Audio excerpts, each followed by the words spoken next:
All right, moving forward, you can now add dishwashers. This came from the White House on Friday night. Dishwashers to the growing list of appliances being targeted by the federal government.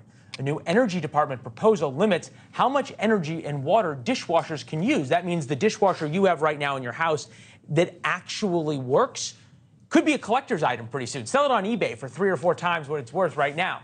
And if you buy a new dishwasher, it's more efficient, but less effective. Dishwashers, washing machines, dryers, is all happening to the same stuff. The current federal standard is 5 gallons of water per cycle. Most dishwashers on the market already use 3.5 gallons. A new rule cuts that number to 3.2. Before dishwashers, it was your refrigerator and washing machines. Gas stoves, well, regulating them was supposed to be a rumor. Remember that? There was no way there was going to be a ban on gas stoves. But then New York banned them in buildings starting in 2026. None of this should come as a surprise. President Biden's domestic climate advisor warned about this last year before she left office. We're actually going to do 100 rules this year alone on appliances. Huh. Well, buckle up. Dishwashers this month, toaster ovens next month. Daniel Turner's here, founder and executive director of Power to the Future. All right, 3.5 gallons, 3.2 gallons. Does that actually do anything? No, it just makes your dishes less clean. We've seen this before in the government. Heck, it was a Seinfeld episode with low-flow shower heads. We've seen this before when government thinks it knows about appliances, when it thinks it knows about plumbing or electricity. You just played that clip from Gina McCarthy. What does Gina McCarthy know about appliances? Why does she get to determine how much water or electricity they use? And so what happens is you have these desired political outcomes for your green agenda, and you just create regulation in the process. And quite frankly, Leland, this is something our founders warned us about in the Declaration, right? There's that clause where they talked about acts of pretend legislation. It was one of the reasons why our founders were so up in arms, quite literally, is that they got these ridiculous mandates without any of their say, without any of their input, and they got really tired of it. And the American people are getting tired of this nonsense, too.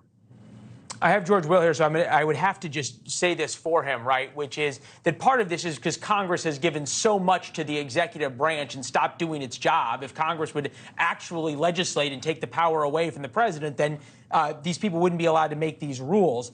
Dishwashers that once took an hour from wash to dry now average 2 hours and 20 minutes, and even then they don't always do the job. A GE survey of 11,000 dishwasher owners reports that having to wait for hours for dishes to be done is a major consumer annoyance. And you deal with power, right? If it takes 2 hours and 20 minutes, it uses, what, like 4% less water or 5% less water, but it uses more power. That doesn't seem to be more green, is it? No, it doesn't. And Jennifer Granholm is worth tens of millions of dollars. She probably hasn't loaded her own dishwasher in decades. But ask someone who does run a household. Ask them what it's like to have to pre-rinse. I can tell you from my own dryer, you have to dry the laundry twice because it doesn't dry on one load. Look at, again, going back to low-flow toilets, you have to flush twice because it doesn't have enough water for one. So you have all of this nonsense where we're not actually conserving water. We're not conserving energy. We're using more of it because government, which knows nothing about appliances or the free markets, sticks their nose in for a political agenda. Look, I think about it. I turn the dryer on and then I go to bed and I get up in the middle of the night. And if I think about it, I go down and turn it on again because it's how long it takes to dry. So I don't get it. Buy an old dryer on eBay, I guess. Daniel, it's good to see you as always. Thank you. Thank you. Thanks for watching. Go to newsnationnow.com to find NewsNation on your television provider. And don't forget to subscribe. Click the red button to get more of NewsNation's fact-driven, unbiased coverage.